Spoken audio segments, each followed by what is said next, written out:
All right, all right, all right. Carnivore Soldier coming at you from Austin, Texas. How's it going, everybody? Good to see you. Another Wednesday. We're live at 7:05 for another Hump Day meetup. And again, I have another special guest. You're used to seeing him around here. John Laspina, the carnivore teacher. What's up, buddy? Hey, hey, hey. How's it going, everybody? How you doing, Larry?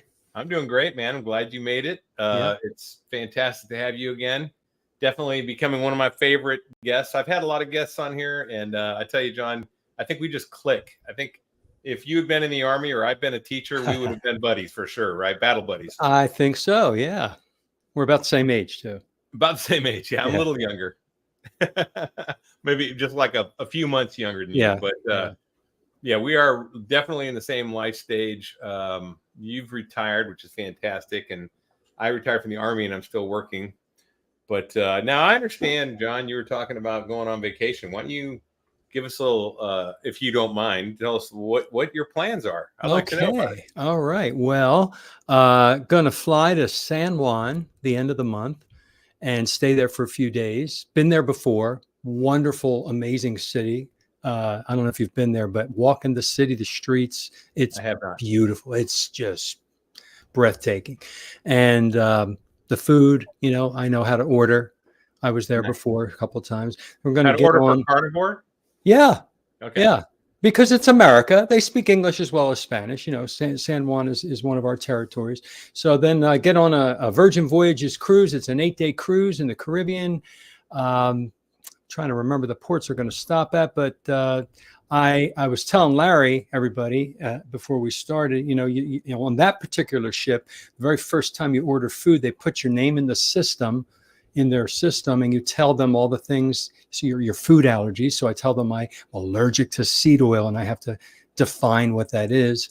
And I don't eat vegetables, and I don't eat nuts and seeds and grains. And, I'm basically just going to order some form of steak every night. So they have that all in there in their little system. And then any place I go on the ship, I just tell them my name and they pull me up and they know exactly how to make my food, no matter what I order. But I make sure anyway. So 8 wonderful days, going to do some excursions, and it lands back in Miami. So then I'm going to take the train up to Boca and then an Uber back to my house. So I'm kind of looking forward to that. Yeah. That sounds like fun, man. It sounds like my kind of vacation. Yeah. And I plan. Well, I'm going to Disney. No, we're not going to Disney World. My son and I this summer are going to be going to Universal Studios Orlando. That's Disney. Yeah, we used to go to Disney every year, but now we don't go there. We're going to Universal Studios. One, my son's getting older, outgrowing those rides. The other thing is, I just don't support everything Disney's behind nowadays with their messaging. So I'm going to Universal Studios because probably not much better, but right next door. It's right there. Yeah. But at least I'm taking my money elsewhere, right? I'm just like, I'm going to take my ball and leave the game. And my son's all on board with that. So we're going to Universal Studios and visit my dad. He's down in Spanish Fort, Alabama, which is halfway between. So and Spanish Fort is right next to Pensacola.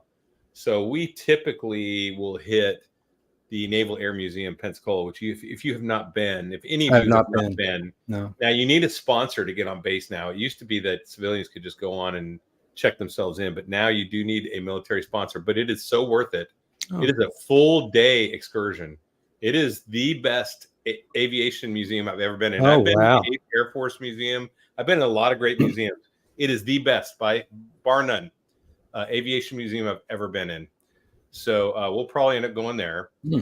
And then we usually stop in Mobile. They have the USS Alabama, the battleship you can visit. And it's got an SR-71 there, a real one. You can go up and see in person, which is amazing. Cool. Which, if you don't know what that is, it's this giant spy plane, supersonic, the fastest plane in the world. Wow. And then there's a submarine there. You can go on, a World War II one, which I took my son on. And being a former submariner, I'd show him what a lot of the technology that they developed in World War II was still being used in nuclear subs. The typical day-to-day stuff, hatches, torpedo tubes, that kind of stuff. Very similar to what we used. Cool. So it'll be very fun summer break for us when we go out there. But that's my vacations have kind of I've circled around my son since he's growing, so I try to plan vacations that he'll like it. Let's see. Remember, guys and ladies, hit the like button. Yeah, thanks, William. That's great. We would like the like button if you guys, and if you're watching this later, please leave a message on whoever's channel you're watching it on, whether it's John's, the Carnivore Teacher, or mine. We do like messages. They really help the algorithm get this thing out. Yeah. So if you have any questions, you know the drill. If you've been here before, if you're new, welcome. And the drill is add QQQ before your question so that we know it's a question. We can find it easily and we can answer. We will try to answer it. We are not doctors. It's not medical advice we're giving. It's our experience and what we've experienced and what we've heard and know, works in general. A lot of these things are very generalized things like, hey, if you eat high fat, low carb, you're going to be in what's called a carnivore diet and your body will typically do something like this. Based on, and if we don't know the answer, we say we don't know the answer. Let's find it together. Yeah. A lot of times other people or they chime in and write it. Yeah. Yeah. A lot of other people might, because maybe someone says, well, I don't have a gallbladder. And then someone will say, oh, I don't have a gallbladder. I've been doing it for 5 years. And they put that in there. I know you can do it without a gallbladder, but you can. Some people don't know that when they come in because it seems pretty weird, right? This is a crazy diet. Let me ask you something. So I had an interview with Sean Baker yesterday or day before yesterday. It was really great and it should be published pretty soon. Oh, I look forward to that. Great guy. Yeah, he's a great guy. And he asked me, we went through all the positives and he asked me, what negatives have you had? And I tell you, the only negatives I could come up with were social. I'm curious if you had any other negatives besides social negatives. He interviewed me too. And the negative, if I remember, I told him I had when I started and when I went, tightened it up and went carnivore was the constipation question that a lot of people get. And so people really appreciated hearing all of the different pieces of advice for that.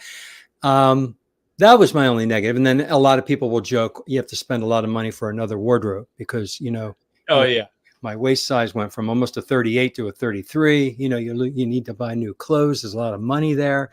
But socially, that can be.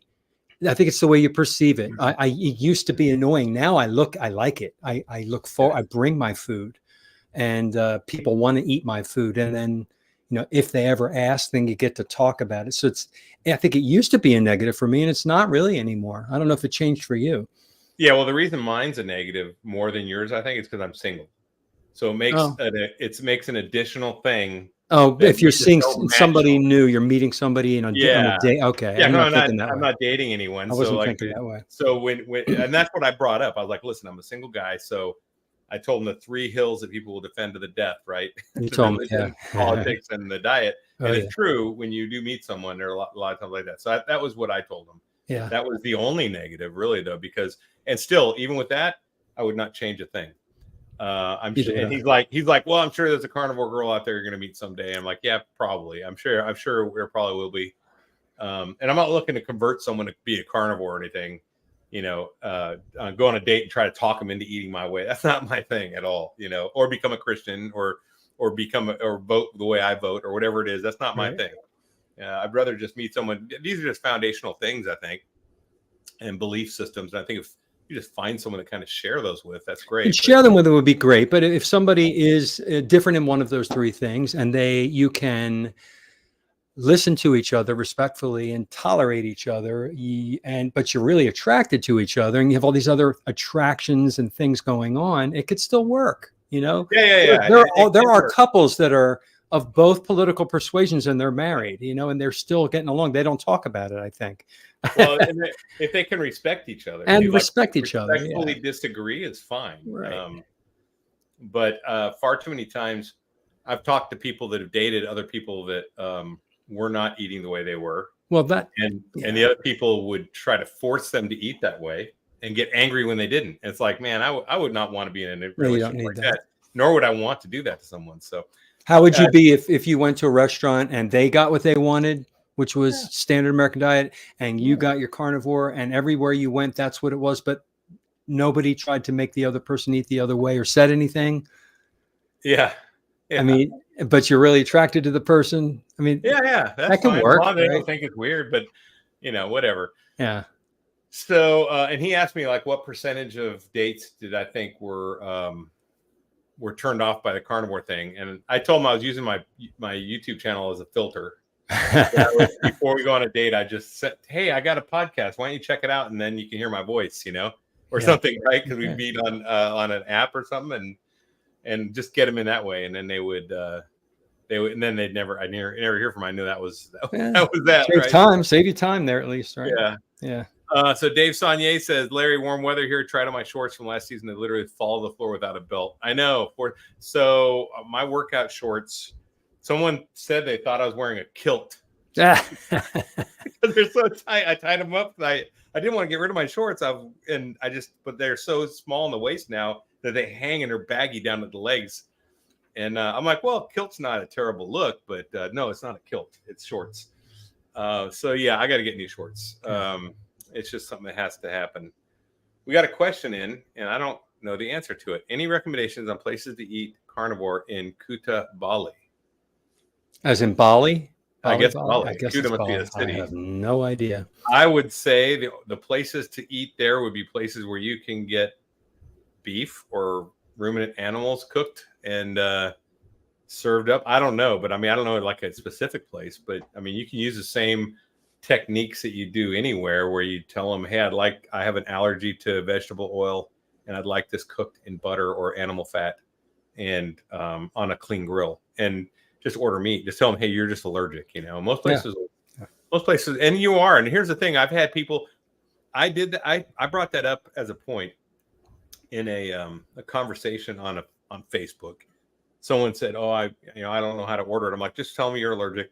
And then someone got on me and said, "Well, you should, you're not really allergic. You should hold that kind of comment for people that are really going to have a reaction." I'm like, no, I am really allergic. I'm not, just because I don't go into anaphylactic shock doesn't mean I'm not allergic, right? You're going to have inappropriate inflammation inside your body. That's right. That is a real allergy. So don't feel bad that you're saying you're allergic. It's true. It's just you're not going into anaphylactic shock. There's a lot of different levels of being allergic to things. Right? My sister-in-law's son, my nephew, is severely allergic to peanuts and dairy and just all these horrible things. And I brought this topic up with her, and she was like that. She was very offended if I said, you can't say that because you don't have anaphylactic shock. And I said, well, all right, so what should I say? She said, you should tell them you have a severe food sensitivity. So you change the verbiage around. It's the same thing. I know. It's just... if people just get on their high horse, just listen, why don't you just live your life and I'll live mine. Live and let live. And if you want to say whatever you want, that's fine. I'm defining allergy this way. So, hey, DC's on. What's up, brother? DC, why aren't you here then? You can join us if you want. Join us, man. I'll send you a link. Let me know if you want. Yeah. Maybe he knows somewhere in Bali to go eat. DC's well traveled. So, oh yeah. Let's see. We got some people saying hi. Hi. I think I'm going to whip out what I thought we'd talk about today. A topic. So the topic I have is, why do people quit most diets, and why we'll tag on to it. Why the carnivore diet is easy not to quit and to stay on, right? Why it's easily sustainable, and they tie together. So let me bring them up here. This is from Google Bard, which is now Gemini. And I just typed in, why do people quit diets? So we're going to go over these. And if you guys have any comments or questions, please go ahead and chime in. Type them out, yeah. Yeah, so the first thing, there's several reasons why people might abandon a diet. They can be broadly categorized as physiological, psychological, and social factors. So for the physiological factors, there's two listed, and neither one of them are applicable to a carnivore. The first one is undernourishment. You can undereat as a carnivore, but if you're eating a proper carnivore diet, you're not going to be undernourished. Did you have any problem with undernourishment? Absolutely not. I'm carnivore, man. You're getting all of your protein, fatty acids, vitamins, and minerals in the correct proportions. You eat until you're doesn't taste good anymore till you're comfortably stuffed. I mean, even if you underate a little bit, you're getting all the nourishment I just mentioned. So there's no way you're undernourished on carnivore. Even if you underate carnivore, you're still getting everything you need, just fewer calories of it, you know? Yeah. Yeah, that's what I, and then so and some people might get this mixed up with the keto flu, which you may get that, which you may have fatigue and weakness, and increased cravings for unhealthy foods you will experience. So this first one, that has nothing to do with undernourishment though. Right. So the cravings are going to be there until you get rid of them. And in my experience, and I'll ask you about yours in a minute, but my experience, the only way I got rid of cravings was removing all sweeteners, natural and artificial, for about 2 weeks. I think in 2 weeks they were gone. What about you, John? Mine was 2 weeks. It was 2 weeks, and I was a sugar addict, major sugar addict, and I replaced it at the beginning. I just went keto, remember? So I was doing the monk fruit, and I was trying the stevia, and I was like, oh, this is great. This doesn't, cause an insulin response. And so for a couple of years, I was on the sugar substitutes that were supposed to be healthy. I was still an addict to the sweet things in my brain until I got rid of also the monk fruit. Now I don't have anything sweet, even something that mimics something sweet. Now I'm truly off of it. So my cravings are now gone. Before I was doing keto treats. I was still feeding the beast, Yeah, me too. I did Quest bars because I thought that was even like the healthiest sweet treat I could have. Right? I'm thinking, it's an athlete bar. Like, right. I'm in the gym and I'm going to eat Quest bars. And it's like, but I would eat like 2 of them or something. And they were you look at what's in them now. And it's like, oh my gosh, I was eating such poison. Yeah. But, and again, I was also feeding my cravings and managing my disease, right? Is really what it was. Yeah. So yeah, that's huge. And increased cravings have nothing to do with undernourishment though. And because you're getting fully nourished and you still have the cravings. So I would say that's just part of. That's addiction. You're still addicted, and you have to get off it takes a couple of weeks for that to leave.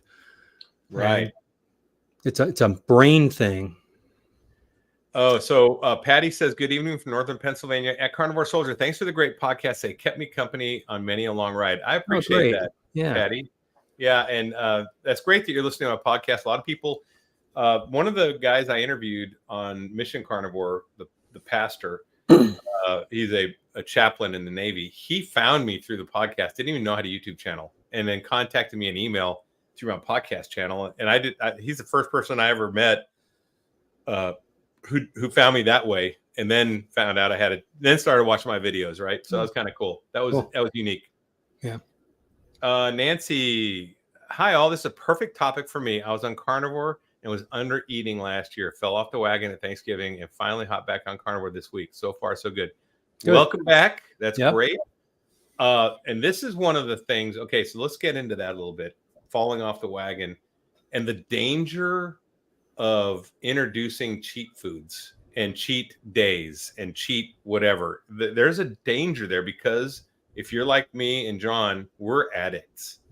And it's like someone who gave up hard drugs like morphine or heroin, and then they take a weekend and party with that. The odds of them coming off that party weekend and being back to normal are very small. And I think same with this. There's a couple things that go on, and we'll talk about it in here. One of the things is you feel like a failure because you've cheated, and you've not only cheated, but you've gone a couple days now, and then you're just like, well, I screwed up. And then you have a defeatist attitude. And I've been there, and it's really hard because now you're going to be fighting your physical body and your mental and emotional situation, all 3 at once. And that's a losing battle, man.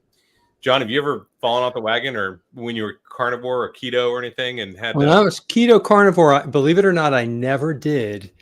But when I was keto, I was feeding my addiction with the keto snacks and the keto sweeteners. So I kind of was a little off, but I know what she's talking about. And people they'll fall off and just go and eat. I never fell off and ate pizza and pasta and all that stuff. But people who do that, I know a lot of people, they beat themselves up at the end. You have to forgive yourself. Yeah. You're human, and you start over. You just start over. And what DC taught me when we were talking last time is you can't call it cheating. A cheat. I mean, you're not cheating. Cheating is when you're trying to get to the end, to the finish line faster. You are basically hurting yourself. It's not. Yeah, it's more like the cheating context of not being faithful, like to your wife, or it's the bad cheating. It is. And so she says that everything you're saying is what I've been going through 100%. Yes. Yeah. And so there is a danger to just saying, well, it's Thanksgiving, I'm just going to go ahead and eat pie, and I'm going to eat this and have this because it's Thanksgiving. It's rationalizing. Yeah. You're rationalizing your addiction. And now that you know that the holidays came, Nancy, you need to have a plan. And it's okay. I have a video called Failing with Purpose. And when I talk about that in the Army, when we have missions, and in the Navy too, when you have militaries, you have what's called an AAR, an after action review. So after the mission, you talk about 3 things that went well, 3 things that need to be changed for the next time you do this, so we have better outcome. So that's exactly what you need to do. You have to think about the holidays. What went well? Think about a couple of things that went well. Write down 3 things that you can think of to change, to plan, to prevent that next time. Maybe when you go, you bring a stack of burger patties that you can throw in the microwave, and you eat a bunch before you even get there. So you're full, like stuffed, like you're satiated. You ate a bunch of butter and burgers, then you go, right? For sure. Yeah, that's something you have to do. Turn this failure into a success lesson and apply it going forward. All failures, you learn from them, and they're really the best teacher. You learn the most when you make mistakes, sadly. I mean, it'd be nice to just learn from other people's mistakes. You can, but when you mess up and you take that and do what Larry said, you're so much stronger on the back end. And big thing is forgive yourself and move on. We all screw up. Right. Yeah. Right. Let's see. Granny Carnivore slipped and ate some rice, started craving like I couldn't believe. Look at that. Yeah. You have to protect yourself. Listen, I mean, and people are like, well, there's no carnivore police. Listen, I'm not talking about other people, their opinion. It doesn't matter what my opinion is of what you eat. It all depends on what your goals are. And if you know your body, I can't eat rice. Man, if I ate rice, I'd be craving too. Yeah, you do. So, for me, it's the intellectual part. I learn the knowledge part, I guess maybe because I'm a teacher. When I learn a fact about something, it's like ringing a bell. I can't unlearn that. I can't unring it. And I just can't put that rice in my mouth. I know what it is. Yeah. So for me, it's a mental thing that has helped me. And if that helps anybody who's listening here, do a lot of reading and learning. I've been buying a lot of books lately by some of my favorite doctors on YouTube and reading them. And I'm just learning more and more. And the more I learn, I feel like I have more strength to, fight off anything. Plus, I've been doing this a little bit longer, so it gets easier as you do it longer. It becomes more of your way of life, and you're not, binging and cheating just isn't there anymore for me, at least. Yeah, me neither. I couldn't think of eating cake or pizza. Yeah. And it's not fair. I have had periods now. I've had this where some days I'll just say, it's not fair that I can't eat like I used to and be healthy, because I thought I could, right? Because we were lifting for so long. It just seems like it's not fair that I can't eat that way. But it's a fact. Whether it's fair or not doesn't matter. It's a fact.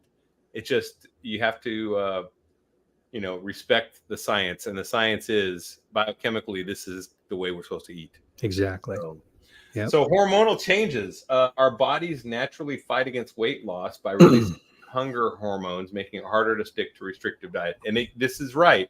But this doesn't apply to us because we're not on a restrictive diet. And a lot of people will say, well, but you're restricting what you're eating. No, we're eliminating. Yeah, we're eliminating, right, John? Why don't you talk about this? Well, what are we eliminating? We're eliminating sugar.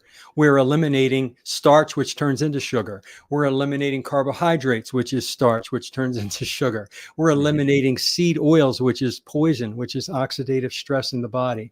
We're eliminating all the grains in rice and corn, which turns into sugar. And what are we eating? We're eating all the protein, all the fatty acids, all the vitamins, all the minerals. It's really essential fatty acids. The essential omega-3 and omega-6 in a 1-to-1, 2-to-1, or 3-to-1 ratio. We're not having 30-to-1, 36 and 1 omega-3, which is what the standard American or standard world diet is. Yeah. It's so inflammatory. Yeah. And when we do that, this is on the topic of hormones. You know, we have 77 different hormones in our body. That's a lot. And they all kind of work together. And when one is affected, it affects a lot of the other ones. It's very easy to get out of balance with our hormones. And when we eat properly, like Larry and I are talking about, your hormones level out and balance, and you feel good. Your emotions go up and you function properly because all the hormones are working properly.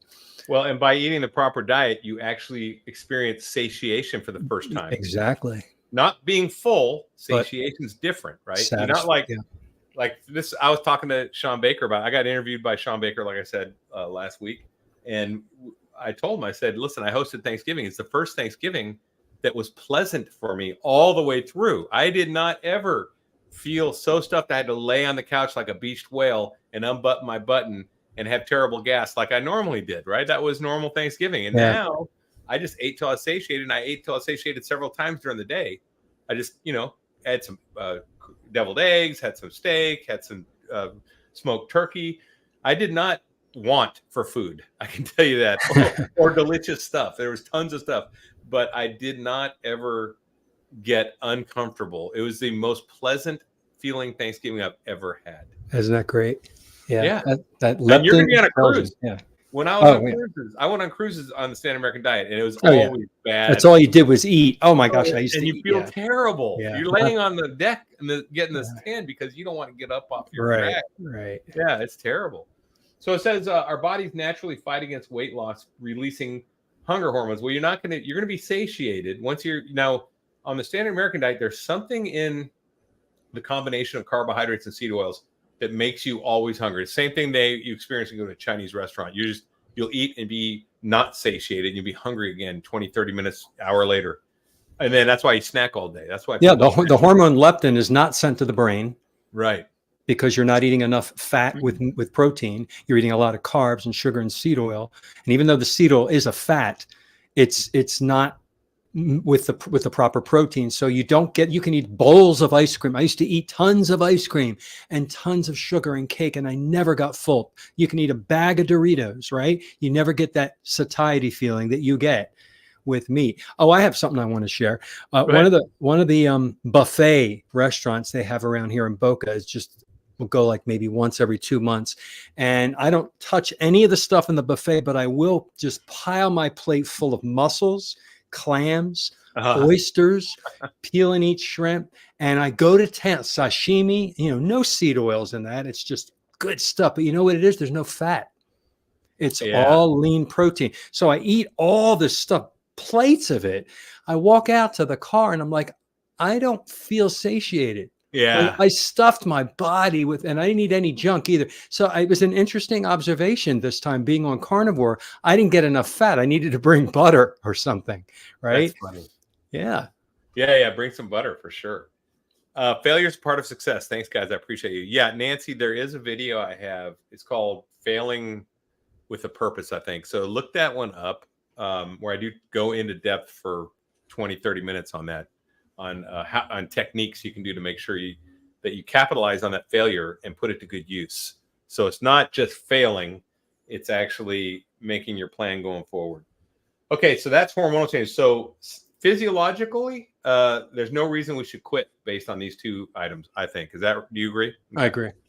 So psychological factors. Unsustainable restrictions. Diets that eliminate entire food groups or impose rigid rules can be difficult to maintain long term, leading to feelings of deprivation and frustration. Okay. A lot to say on that.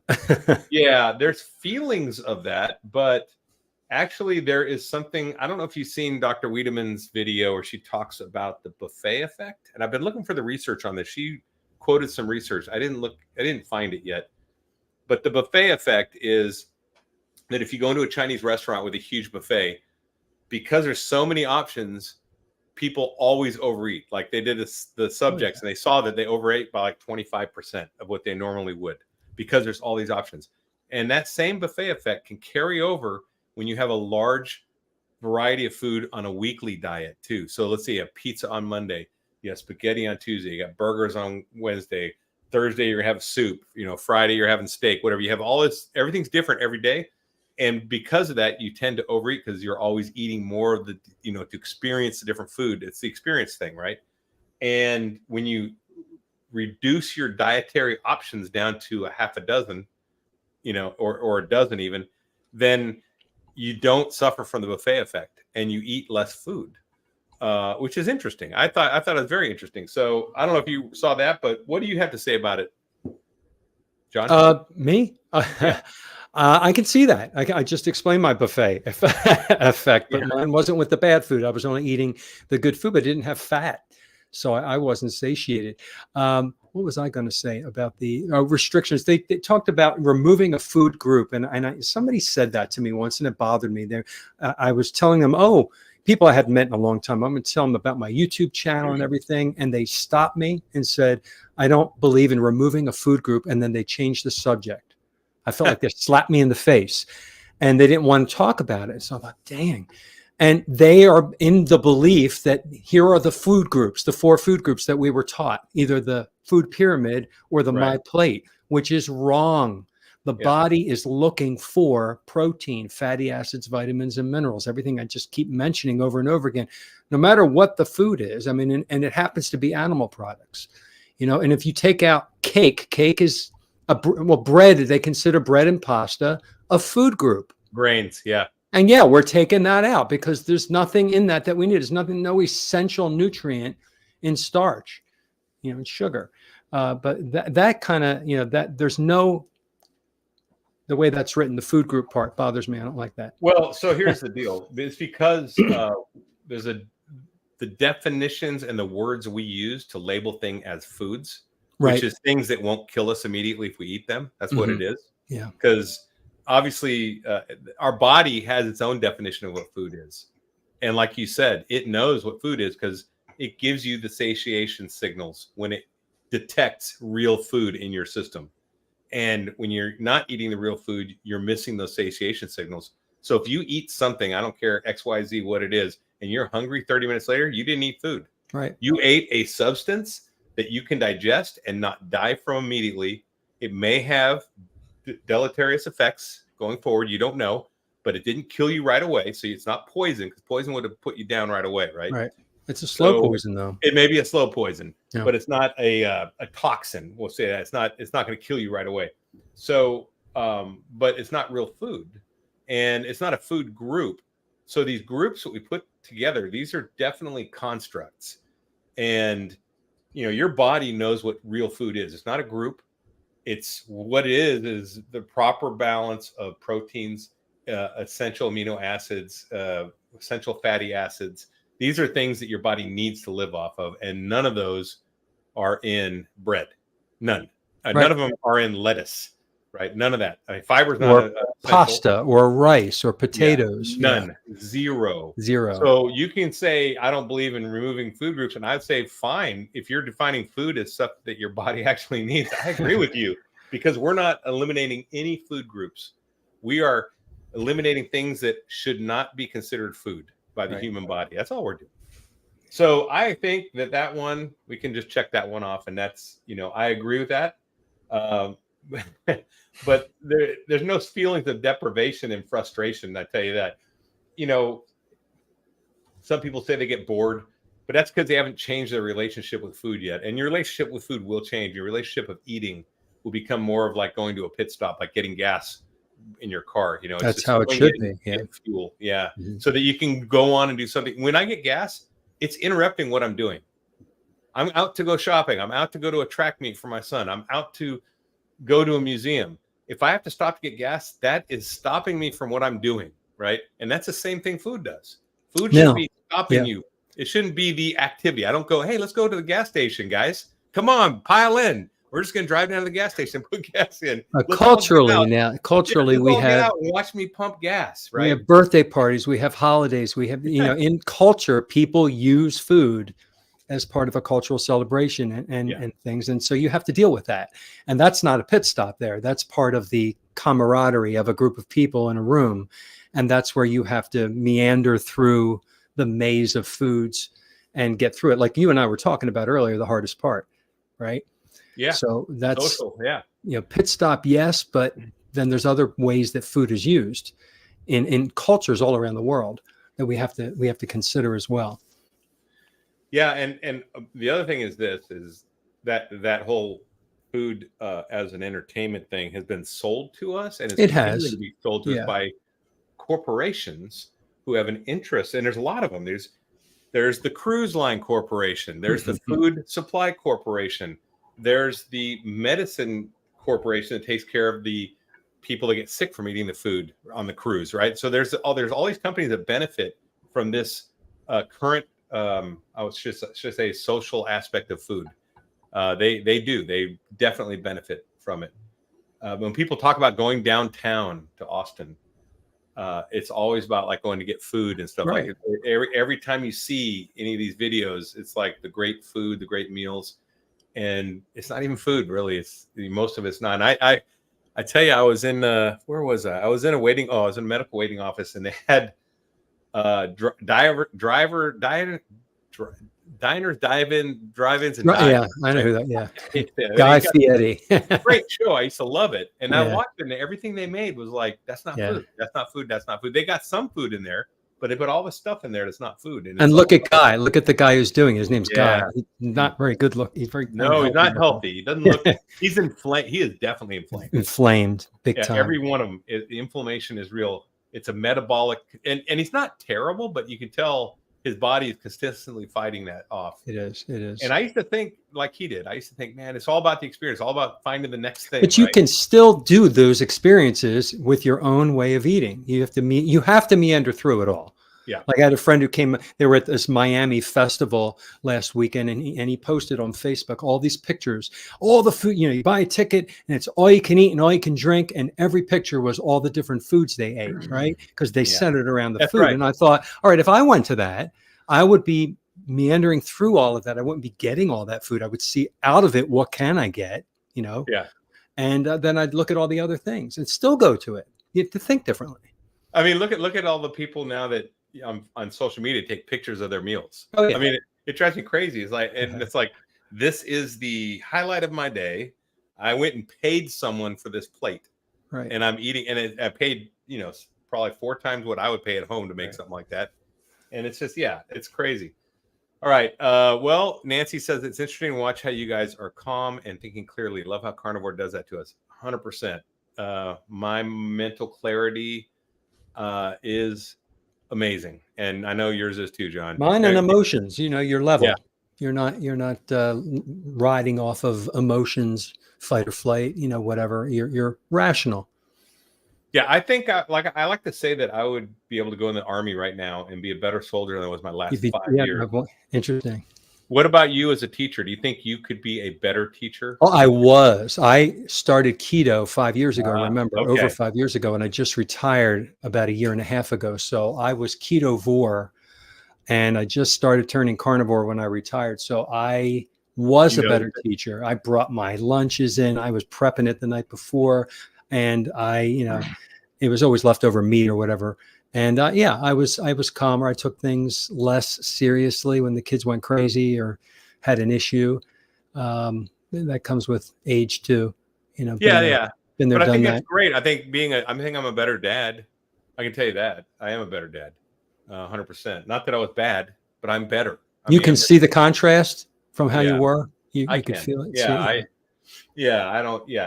mean, not that I wasn't like a super angry guy or anything, but I don't get irritated as easily about That's things, what it right? is.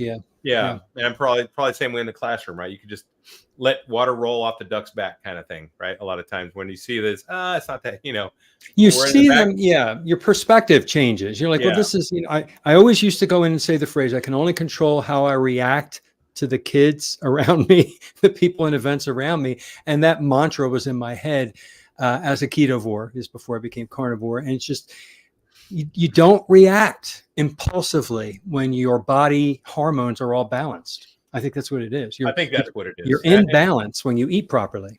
Yeah. And your brain's actually fueled properly. That too. You read Chris Palmer's book, Brain Energy. Yeah. A lot of the problem with not having the right amount of ketones and everything is the timing of the brain neurons or whatever talking to each other, it gets thrown off. And when you're timing, just like timing in an engine, that goes off, you're not going to get, it'll still run. It just won't get optimal fuel efficiency, optimum horsepower, optimum response. And once you get timing perfect, you know, like I used to do in my old car when I rotated your distributed cap to get that timing perfect, man. Right. Everything's, yeah. Remember? I remember that. Yeah, my Chevelle used to do the that. Points and plugs and the distributor kept the timing light. Yeah, now it's before all digital. top dead center. Yeah, yeah. Back then, yeah, we used to do it manually, but I'm telling you, that makes all the difference in the world. All of it. It does. So I think same with the brain. That's part of it too. So Nancy says, you guys are speaking truth. I was just thinking today how I can eat carbs and never satisfied knowing how much of I eat. Yeah, you never will be. Never will. Because your body, it's not food. That's why. It's not food. Not in the proper sense. Our liver produces a level teaspoon of glucose on demand to just, that's all our body needs. We do have to have it or else we'll go hypoglycemic. Right. Yeah. And then when you eat an apple, when you eat a piece of bread, whatever, you're adding grams on top of that. And then your body has to deal with that. The pancreas has to neutralize that and get it into the cells or store it as fat or store it as glycogen. And people are just dumping carbohydrates down their throat, 300 and 400 grams a day, right? Way above the 4 grams that our liver produces. And oh my God, the amount of damage over a long period of time, there's where the type 2 diabetes and all the other medical problems are coming in. They usually hit people in their 30s, 40s, and 50s because they've done this their whole life and it catches up with them. It really does. The diseases of Western civilization. That's what it is. Call it. And it's all of them. It is all of them. It's Alzheimer's, which is type 4 diabetes or type 3 diabetes, whatever. I mean, it's all of them. So yeah, it's really sad. Cancer. I mean, a lot of this stuff is just from our body being completely abused through one of the latest studies, I just heard a little bit about it, was if the mother, while she is pregnant and she's eating the standard American diet with all the carbs, sugar, and the seed oils and everything, the reason that the rate of kids who were born with, what is that syndrome that they autism, have? With a severe amount of autism, that the autism rates are skyrocketing. They're finding it's related to that. Yeah, it's related to in the formation of the baby in the womb at that stage, and maybe a little bit afterwards. I tell you though, that's a touchy topic because a lot of women don't want, obviously, to women with autistic children don't want to know that. Well, it sounds like you're accusing them of, but well, and it's not an accuse. Yeah, and they didn't know they were doing it. We didn't know. I mean, a lot of them. I've got friends that have autistic kids, and they're really heavy into the anti-vax thing, which there may be some truth to that. Maybe, but we don't know that either. Yeah, we don't know that either. But there are other studies. I have read about others. I haven't read the studies. I read about the studies that point to that too. That eating the seed oils and having a lack of animal fats is really what it came down to. There's one amino acid, I think it's carnitine or something, that if deprived in carnitine during the gestation period and the growth in the womb, and then a little bit afterwards, that's one of the amino acids that make up the protein that we must have. And if they're not eating, if they're either vegetarians while they're pregnant or they're vegans and they're not getting the carnitine, they're seeing a relationship of autism with those babies. I hope I'm not offending any women who are listening, but I'm just sharing what I've heard. Yeah. Do the research, look up carnitine and autism, and you're going to see some new studies. Some of the doctors were talking about it too. I think it was Dr. Chafee. He was. Yeah. And also I believe Dr. Chris Kenobi talked about that in one of his presentations, the diseases of Western civilization. And he talked about autism and that fact. So Dr. Kiltz's ice cream, just cream, egg yolk, pinch of salt, and vanilla extract. That's the way I like it too. Sometimes I put a little stevia in it, or maybe a little cinnamon in there, just a little bit, but very little. But I do like Dr. Kiltz's ice cream. That is a treat. If that's your cheat, I mean, really, that's a fantastic cheat because that's super healthy for you. And not that you should eat it every day because you shouldn't. But because the cream part, the heavy whipping cream, that actually stimulates an effect in the body that's connected to an addiction. You have these dopamine, what do they call the opioid? There's an opioid type receptor that heavy cream Yeah. kind of connects to. And that's why when I have it, I'm like, oh my God, this is like amazing. Like I was eating sugar, right? Now I know why. It's touching some of those receptors that make you want more and more and more. So it depends on the person. Like I stay away from that stuff because I've learned that I can't stop eating that, even though there's no sugar in it.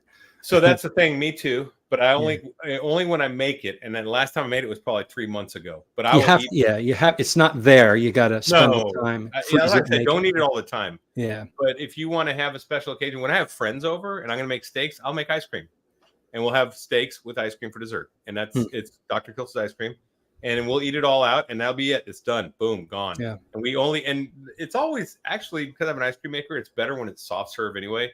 I put it in the freezer before and let it get hard. It's not not as good. Yeah. It's perfect when it's soft serve. So we're gonna meet Dr. Kiltz in Austin. That's right, man. We Peterson. are, and you're gonna meet my son, which is cool. Oh yeah, I'll meet your son. Yeah, it'll be great. I'm gonna turn him on to some of your videos. All right. Tell him I was no, maybe don't tell him I was a teacher. No, he loves teachers. He loves teachers. He reveres his teachers. All right. Yeah, he is a teacher's kid. So tell him I taught 8th graders for years. Yeah, he'll like it. And what did you teach? Did you teach social science or what? I taught a couple different things. At the beginning of my career, it was language arts and social studies, and then I taught Microsoft Office programs for a while in business, and then video production the last 17 he'll love years. that. He'll love that. You're gonna be in. You're gonna be in. All right, cool. Let's see, Granny Carnivore. Did you do a podcast with Dave Mack? No Carb Life. Dave Mack's a great guy. If you guys haven't checked out his channel, for one thing, check out our channels if you haven't yet, and like and subscribe. If you're watching on his channel, check mine out, and vice versa. But also check out Dave Mack.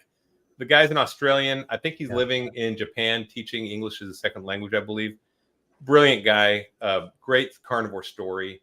And just an all-around good guy, and he does some great interviews. So he's a cool guy. I'm gonna be on with him tomorrow with are DC. You? Yeah. DC tell him I said hi. Tell him Carnivore Soldier said hi. All right.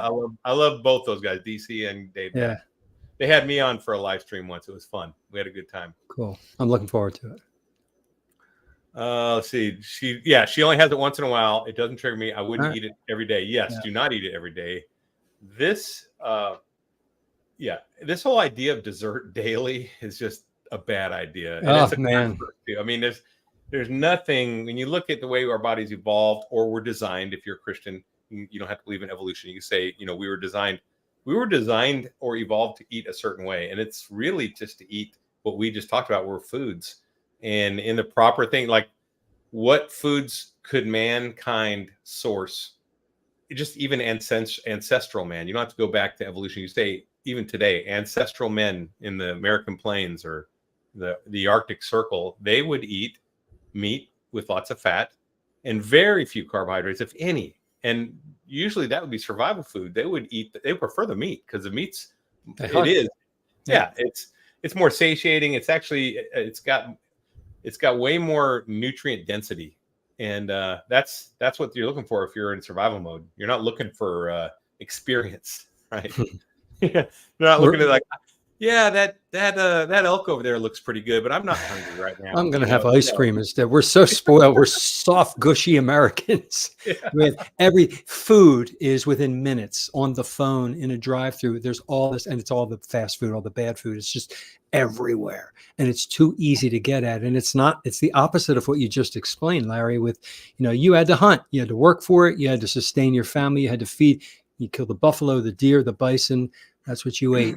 There were no refrigerators, Yeah, for sure. No refrigerators. So you ate what you could, and you killed things the way you could kill them. Right. And people, mankind got pretty, they developed tools, communications, tactics, strategies. And that's why we're here. That's why we're having this discussion on the internet right now. Our brains grew exactly. on these fatty acids. Yeah. So, the tools, tactics, and techniques they used, right? That's what they did. So, I mean, you can look back at the American Indians. They would scare buffalo off a cliff. That's a smart way to kill. Yeah. Easy way to kill them. I mean, if you people in America drive me crazy. I mean, people that come to visit America too, trying to walk up to a buffalo to get a picture with it. It's like, are you crazy? That's like 2,600 pounds. And they're not domesticated. They will kill you. Oh yeah. And it happens. And it's like, yeah, it's easier just to scare them off a cliff than try to go 1-to-1 or 2-to-1 on those things. Let's see. All right. So let's get back to the list. All or nothing mentality. Viewing a single slip up as a complete failure can be demotivating and lead to throwing in the towel altogether. And that's the danger of introducing cheap foods and meals and sweets. That's the danger. Exactly. It's psychological, not so much physiological. Because I tell you what, if you did screw up, let's say you screwed up and ate pizza, ice cream, cookies, a whole sleeve of, your favorite cookies with milk, and you did that for 3 days. If you were to switch back to carnivore on day 4, in 2 weeks, you'd be back on 100% back to where you were at.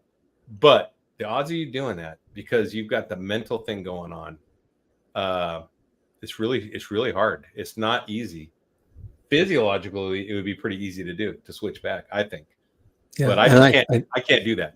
It's a slippery slope, and I think the way it's phrased there, and I kind of get that, because I'm that kind of person. If I were to slip and mess up, I'm like, well, I already screwed up. I might as well finish the whole bag. I'm going to finish the deal. Finish the whole half a gallon of ice cream because I had a little taste. So for me, and this is what works for me, is I don't even have a tiny little taste. Okay, 100% works perfect, because 99% is impossible for me. That 1% of dipping in does lead me down that slippery slope. So I don't touch it. And I've been successful. That's a totally human thing to do, man. It's like, I'm already going down. Might as well go all the way. Might as well hit hard. Yeah. I remember, a younger version of me did that one time, probably in a bad way, but I remember I was in the Navy and I was a petty officer, and a chief petty officer, no offense, Dave Saunier, this guy was a jerk, but I was a second class petty officer machinist mate. So I was on the submarine, and we were exhausted because we were doing these drills where they grade your ship, right? We were basically doing what's called an ORS, is an operational reactor safeguard exam. We ran nuclear power plants. So the operational reactor safeguard exam, they'd come down and watch you do all these evolutions. But we were doing a workup for this ORS. So we spent, 80-hour weeks training and going through all the drills over and over. And this guy came up and started giving me a hard time. I'm like, dude, I am spent. I'm exhausted. I'm beyond exhausted. And we had no sleep. And he's like, well, I'm going to write you up. And I was like, no, what happened was I slapped his hand away from me, and it had a coffee cup, and it broke. Ooh. That's what happened. And he got all pissed off, and it's his coffee cup, and he said, I'm going to write you up. I said, oh, yeah? I said, well, I might as well get something out of this then. I'm just going to knock your ass out, because if you're going to write me up, I'm going to get written up for something good, not knocking a coffee cup out of your hand. Good story. But anyway, I'm not like that anymore. Okay, I'm not going to. But did that happen? Did you beat the crap out of him? Get like a bigger write up? No? He said, whoa. I was a lot bigger than him too, but he's like, whoa. All right. Let's not go there. Let's step it back. And because he recognized we were at the end of our rope. I mean, we were mentally, physically, emotionally exhausted, from this workup. So it happens, and you're in the field, heat of battle is kind of what this is. And people's ranks and careers are on the line and all this stuff. So, but yeah, that's a human emotion though, right? You're like, listen, I'm already going down, so let's make it count, right? And it's not a good thing. So Charmaine Finot, I don't think I know you, Charmaine. Are you on my channel or on John's? Anyway, welcome. My eczema went away. My allergies went away. Yep, me too. No allergies. Have high energy all day and feel happy. Yes, and constant energy for me. It's amazing what eating fatty meat will do. 100%. Healing from the inside out, and whatever your issue is, it can either go away 100% or your symptoms minimized drastically. Everybody, Dr. Chafee, Dr. Barry, you look at, everybody is saying the same thing. When you eliminate the stuff that causes the inflammation and eat just fatty meat, it's amazing. And beyond the inflammation, there's something about your gut health that ties directly to the brain, not like indirectly, like directly, where when your gut is healthy, it also, I don't know, maybe John, because you probably researched this because you're a total nerd on this stuff, which is great. I love having you on. But there's something about having a healthy gut health that basically, when you don't have a leaky gut and you have a healthy biome and you're working, that your brain just works better. And I don't know what it is, but I've read about that. It's true. I've read about it too. And there's a nerve that goes directly from That's it. it goes right. I don't know if it's not the carotid artery, but there's a No, nerve what that nerve goes. is that? I used to know. I think that's the one that where I drank a lot of cold water, I would get into AFib. It's that same nerve, and it just goes right. I know That what is, it is. it's connected. And if you've ever had some bowel Carr, issues, like vagus nerve. yeah, vagus nerve. It's the That's vagus what it nerve. is. If That's you've ever what I'm had talking about. That's yeah, what I'm talking constipation or diarrhea, and you're not feeling well down there, you're Yeah. not feeling well up here. You feel gross and disgusting. When your bowels are in good health, you're in good mental health. You feel well as well emotionally. Right. So eating, taking the stuff that causes inflammation out improves everything in that area too, for sure. Granny Carnivore has been able to eliminate fatty liver, high blood pressure, and most of all, acid reflux. Yeah, I got rid of GERD. Yeah, same thing. So yeah, for sure. All right, Eric Carnivore's in the house. Nice. What's up, brother? Hey, Eric. What's that? What were you gonna say? I think a lot of people are walking around with a fatty liver. A lot of men and women. You see the gut. And the gut is not necessarily just fat. It's the liver pushing out because we eat so much fructose. Even if they don't drink alcohol, you get the non-alcoholic fatty liver. It's fatty, So and, Eric is a nurse and an Army guy, former Army nurse, LPN, and he says it's cranial nerve 5. Cranial nerve 5. That might be another name for it. Not the vagus nerve. I've heard vagus nerve. Maybe I've heard vagus nerve too. So maybe that's just another name for it. Maybe that's the right name. I don't know.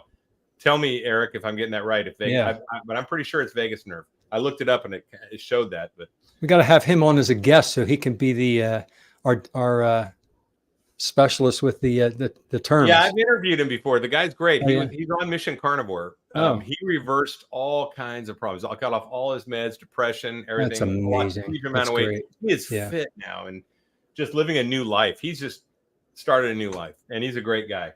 And when I do go down to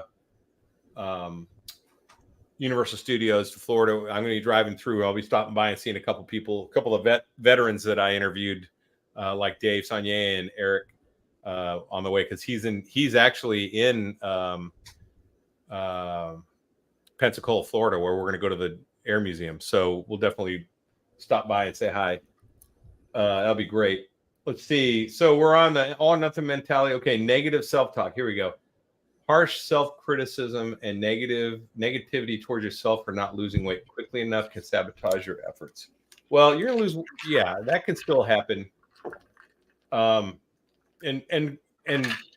carnivore is not a weight loss diet. Weight loss happens.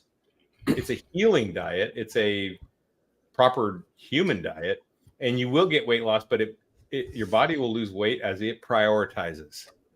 What do you think, John? It's a weight optimization diet, way of eating. I don't even like to use the word diet because people interpret that incorrectly. If you are underweight, you will put on the proper weight. If you are overweight, you will lose the weight. And it's just one of the many, many benefits to healing from the inside out. Yeah. Everybody comes to this for weight. Almost everybody does. But some people come for other reasons, but a lot of it's weight. And yes, you will optimize. I use that verb. You will weight optimize. I like that. Yeah. And that's one of the things I said to Sean when I was being, come for the weight loss, stay for the non-scale victories. Yeah. That's really what it is. I came for the weight loss. I did. I did too. Because you can't fathom what the other things are. And this is why I did talk about it in the interview with Sean, that I said that this was a life-changing event. And it's because life-changing events are things you can't explain to people. They have to experience it themselves. Becoming a father, coming out of a military school, becoming a soldier, or whatever. These are life-changing events where your identity changes. You became a teacher, getting your certificate and started to teach. Right. That is an identity. Now you are a teacher. I can't understand exactly a carnivore. Until I've taught, right? So once you're carnivore, then you get to experience things that I can't convey by telling you. You can tell your story, but you don't understand it until it happens to you. Because you don't appreciate it. Your own version of it. Yeah, and we all have our own story that's different. A lot of it includes some similarities like weight loss, but so many other things. How is carnivore the proper human diet when humans are primate species, not lions or something? there is objectively no such thing as physiological human carnivore. That's false. So we're obligate carnivores. Yes. We can we eat fruits and vegetables? Can we eat plants? We did in our past in survival mode to make it through when we couldn't eat meat, and that's when we fattened up. But I mean, look at cats. Cats are carnivore, 100%. They are. But can they live off of grain? Sure do. They live off kibble all the time, 60% grain, just like we are, right? Yeah. Now, are cats optimized by eating that way? No, they're not. No, they get sick, right? They get all the diseases of Western civilization: diabetes, fatty liver, obese, cancer, all the things that come from eating grains and vegetables and things they're not supposed to be eating. So long term, it'll kill them. Short term, they can sustain. They could go months on it and be fine, probably not even have major health issues, just like we could. But when you expose humans to these toxins long term, just look at what happened to the American population. Just look at it. I mean, if you're not my age and John's age, you may not remember when there was a fat kid in school. There was a fat kid. The fat kid. Yeah, right. Exactly. And you look at pictures from the 1970s on the beach and in the parks and in the malls, you don't see very many extremely overweight people. Now, the guy that you used to see at the fair, who was the fat man, they're all over the place. All over the place. The freak. You pay to go see the freak. Yeah. And as a teacher, I have so many obese and morbidly obese children, and they're not eating meat. They're eating carbohydrates, the majority of carbohydrates. So humans can survive on the other foods, but they are carnivores. And you can tell by the stomach pH. There's a lot of ways you can tell. Exactly. 1.5. Yep. We have an appendix, which used to be a enlarged cecum, and now it's not a vestigial appendix now. Right. So we have things that don't have a function because they did. If you look at a gorilla's cecum, it's huge, right? It's huge, and they're hind end gut fermenters. They're made to do it. Hind end gut, and they have the enzyme to break down all those leaves and stems that we don't have. Yeah. So scientifically, you can see that we are carnivores and we're required to eat meat. You cannot survive on a vegetarian diet, not without synthetic B12, which is they can barely survive, and then their health goes downhill, and lots of diseases and ailments. I mean, they can survive. Okay, they can barely survive. It's gruel. It's survival food. It's jail food. It's prison food, institution food, cafeteria food. Yep. All I got to do is look at human, and people say, well, the fat people just used to not go out, because they were ashamed. That's wrong. That's false. Yeah. I grew up in my neighborhood. All the parents, I knew all of them. Oh, he says we must think. Yeah, I do think. And I can tell you right now, my body is in the best shape it's been since I was 20 years old, and I'm 58 nearly. I'll be 58 and all I eat's meat. And what age do you feel, Larry? I feel like I'm about 32. All right. I do. I mean, I'm athletic again. I'm running sprints. I'm lifting weights. I've been doing this for a year now and just feel fantastic.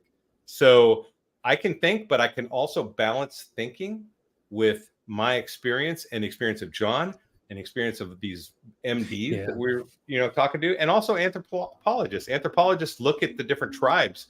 Do you know that when they find bones, if they find a carnivore group of people that died, they can't tell how old they are. They can only tell if they're juvenile or adult because there's no signs of arthritis, no tooth decay. There's nothing to find there because they're completely either adult or juvenile. When they find people that were eating grains and vegetables with their meat, they find evidence of arthritis and decay and tooth decay, and they can tell how old they are. They can age the people they found. Do some research. Check it out, race lover. I guarantee you, this is factual stuff. There's a lot of evidence for humans being carnivores. And I'm that evidence. I'm living evidence. And I'm evidence. And that's the thing. There are studies. There are people like Race who want to talk about it. But until you live it and feel it and experience it, there's your proof right there. I'm living proof. Yeah. And this is why, like we said, this is a life-changing experience. When you do it, it is life-changing. Yeah. Until you do it, you're just, you can read about things all day long, but until you do something, you don't know for sure, right? You're just reading about other people's experiences. You're reading about other people's opinions. Do it. Make your own. I challenge you, race lover. Do it for 1 month. Go do it straight, and then come back and tell me I'm wrong, and I will listen to you. I may not agree with you, but I will listen to you, and we can either respectfully disagree, or you may find some other truth out that you don't expect, like I didn't. I thought it was crazy. I did. I thought, I don't know what you, John, but I thought this was a crazy diet for extremists. But when I did it, I tell you what, it is undeniable. It still is. And we thought it was for extremists because all of the messaging for decades is the other way.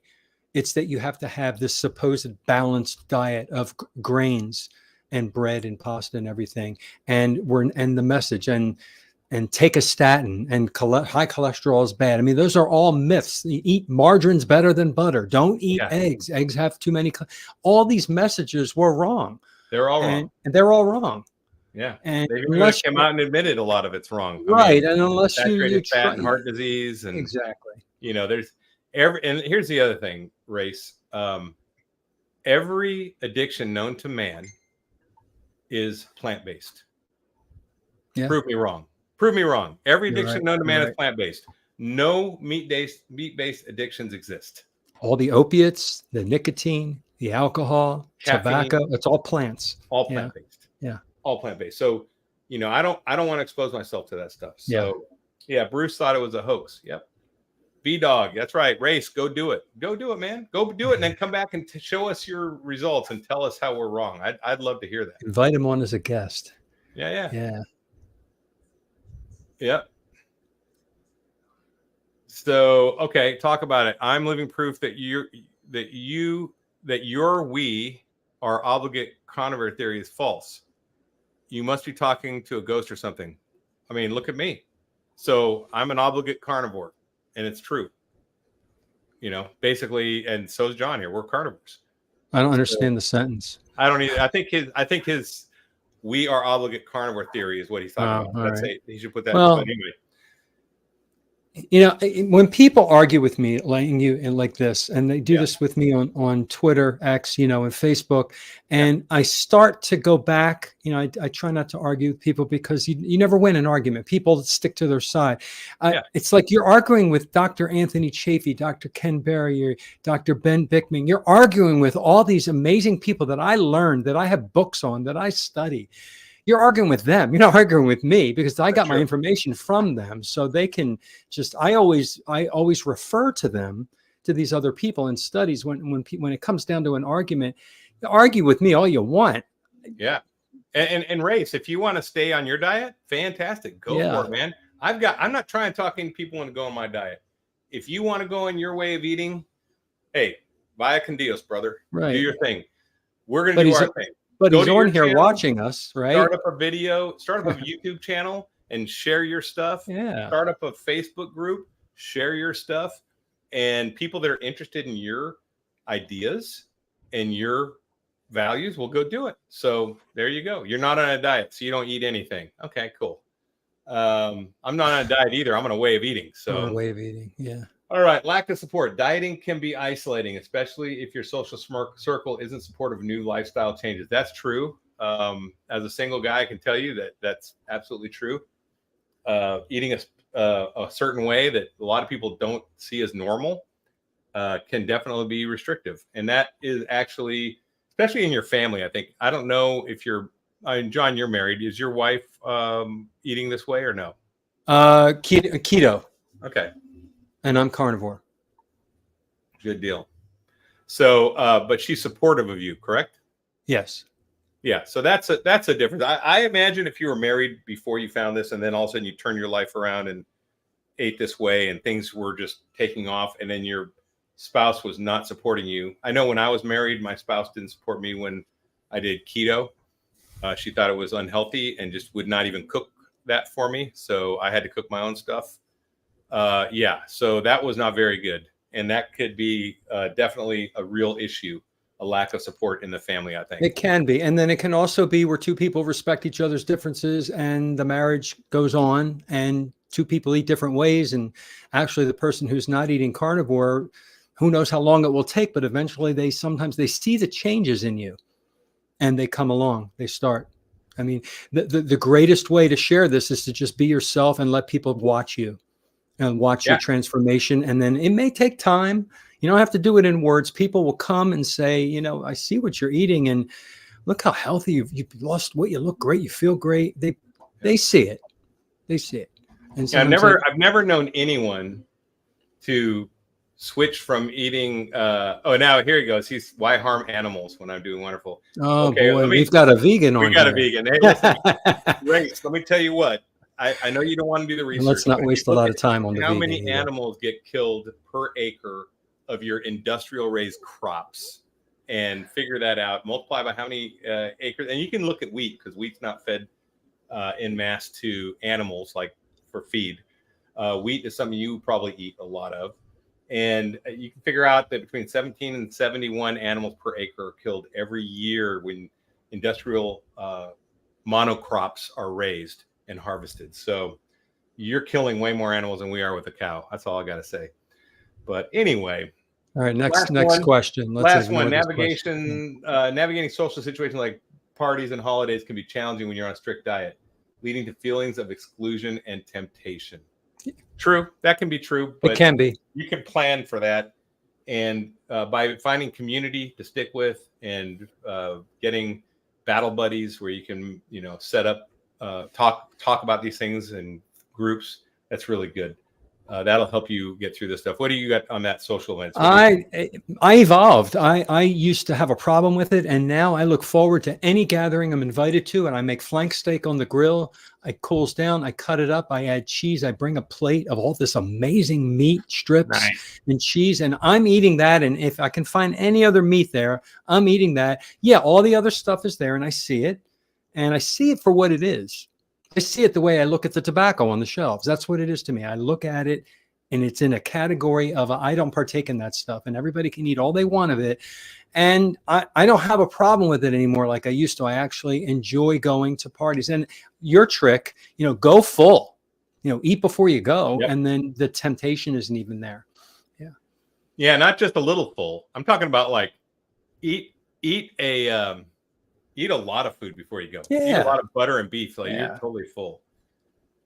Yeah, for sure. Let's see. He's still. Yeah, just go past him. I'm going past him. Yeah.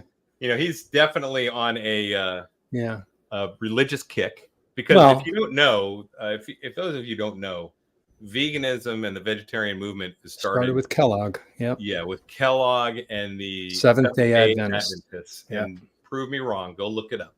It is absolutely. Those diets were meant to lower sex drive and lust in men. And they do. Actually, look at the soy boys. You're right. Look at the soy boys. They definitely don't have lust or, they are definitely lacking in the testosterone department. There's so many phytoestrogens in those foods that mess up our balance of testosterone and estrogen. And so it's true, but it's also let's go to the next question and not discuss. Yeah, and like I said, don't trust us. Go look it up. Go look up history, any history. Just read up on Kellogg, and read up on Graham, and the Seventh-day Adventists and the vegetarian and vegan movements. Trying to get off coffee. Yeah, and I did butter, salt.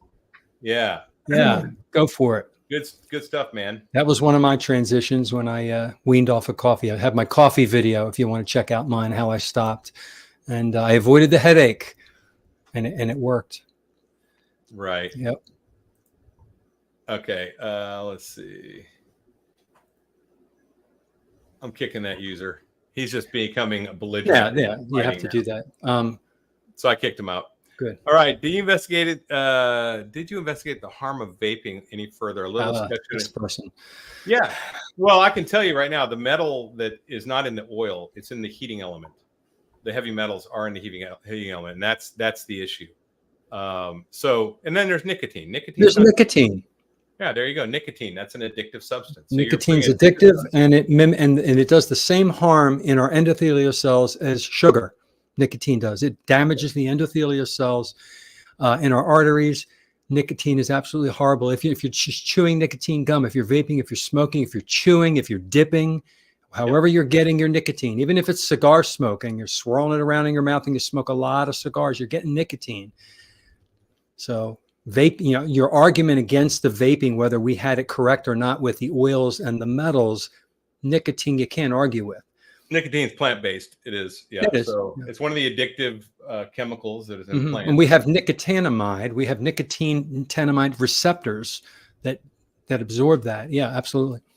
Cereal is human kibble. I like that. That's true. And kibble is so bad for our pets. And listen, my dog's a carnivore now. I saw the video. There's a channel called Evil Food Empire or something. Is that what it is? Do you know what I'm talking about? I don't know what you're talking about. Okay. Anyway, you have 2 dogs, right? Don't you have 2? I just have one. Oh, you have one. He's my Army service dog. So let me Evil Food something. I'm going to look that up and share it with you guys. Because Evil Food Supply. Okay, this channel, and you're going to love this, John, because you probably haven't seen it yet. This channel is fantastic. So I'm going to share it now. Remove this. Present. Let's see. Stop screen. Present. Share screen. Evil Food Supply. This has little mini documentaries that are fantastic. It's not carnivore. It's just talking about the food supply and the damage the food supply does. And they have one on pet food and how pet food's made. This one right here. This is not food. I saw a history on how pet food was made on TV on a history channel or something, and how it became an industry. I think it was before World War II or right around World War II. World War I, World War I and World War II. They had to kill all the horse. They didn't know what to do with all the horse meat. Yeah. Well, and the horse meat ended up going to the soldiers. All right. So they used to have potted meat in their rations, right? So they had canned meat, and that was horse meat, a lot of it. So all the horse meat went to the soldiers, World War I and World War II.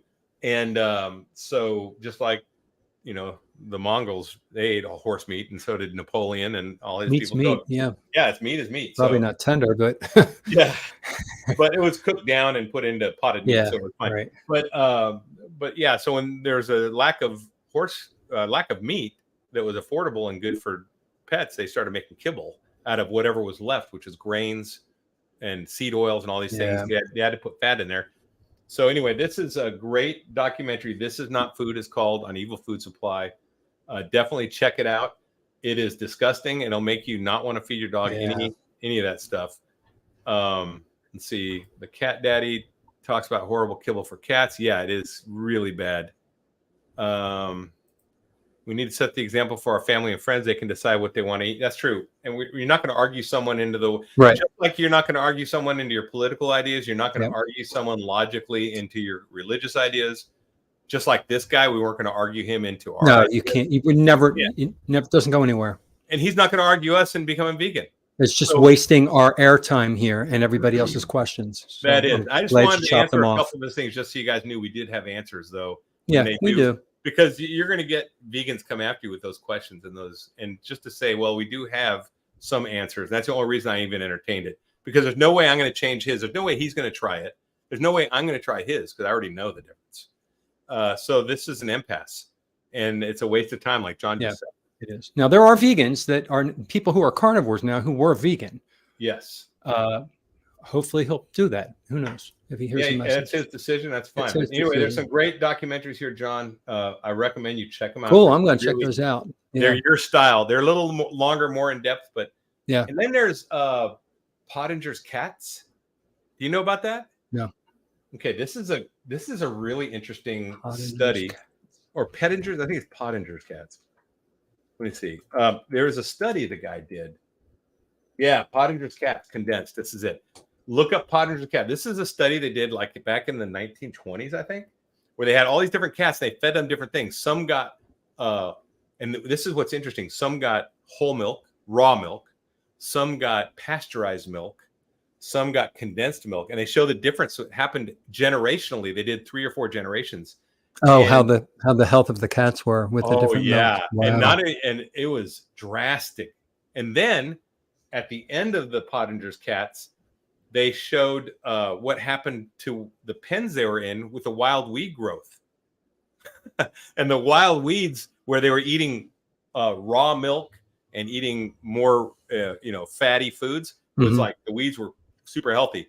The weeds where they had the sugar, condensed milk and stuff, really terrible, and their bone structure didn't even get developed properly. Yeah, like their skulls. It's really amazing. So Potter's Cats is another one you should check out. You might want to do a video on that. It's really interesting. It just shows the power of diet.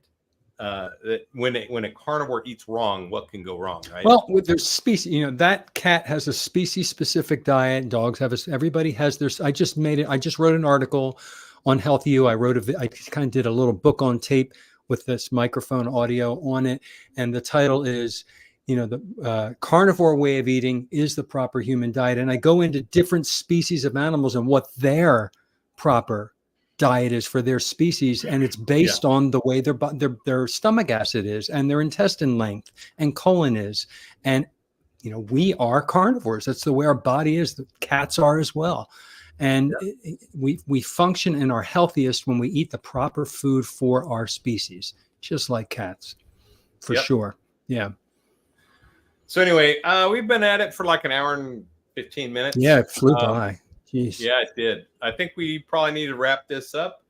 I just want to thank you guys for all stopping by. Let's see. Our family doctor is a vegetarian. The struggle is real, but I'm old and I do whatever I want. Great. Yeah. And you know what? That's fine that a doctor can be vegetarian, but for him to push that on people is totally wrong. It is. But, here, vaping is the safest way to quit smoking. It's less bad than smoking. It's a step down if you use it and then you don't use it anymore. And it's a step in time, yes, but vaping is bad. It's vaping's less bad than smoking. Yeah, it's still bad, but it's a step. And if you're doing it as a step to get to the end of not smoking, go for it.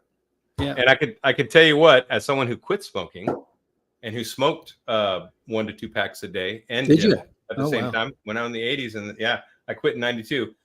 The safest and most effective way to quit smoking is to go cold turkey. Cold turkey. So that's the fact, because I've done it, and I know many people that have too. Now, if you're too weak to do it, then you go. Then you might need a bridge. I wasn't that weak. I was able to do it. So that's just my opinion. Doing vaping is not safer than cold turkey. Not safer, and it's not more effective. I can tell you that either. It may be a little easier, but what I think for me it was easier and cheaper and safer and more effective just to quit. Yeah, get Alan Carr's book, and it's a stop smoking book, and it's a cold turkey cessation that will brainwash your mind in all the facts about why you should quit smoking and why you should do a cold turkey. And a lot of friends of mine have quit smoking using just reading a book. Yeah. And actually just doing this diet. I know people that have quit smoking from just doing this diet. You apply the diet and looks like you dropped out. Black. Can you hear me? I can hear you. Yeah. Yeah, my screen went black. What happened? Yeah, you froze for a while. There I am. Okay, there you are. So I had to wiggle my mouse. One of the guys I just interviewed, the Arctic paratrooper, he quit smoking based on being on this diet. I quit drinking based on being on this diet. Yeah. Things just your addictive personality or your brain chemistry traits change, and you don't need it as much. It's still not going to be easy, but it'd be easier probably. It's easier when you're healthy, when you're eating foods that are nourishing. Yeah. Yep, that's it, man. Okay, well, I'm gonna drop you out, John, and say goodbye. All right. And then stick around. We'll talk for a few more minutes. Okay. All right, John? All right, guys. That was a fantastic talk. Thanks for joining us. Love chatting with you guys, man. You guys make my Wednesday. I appreciate you being here. Look forward to next weekend.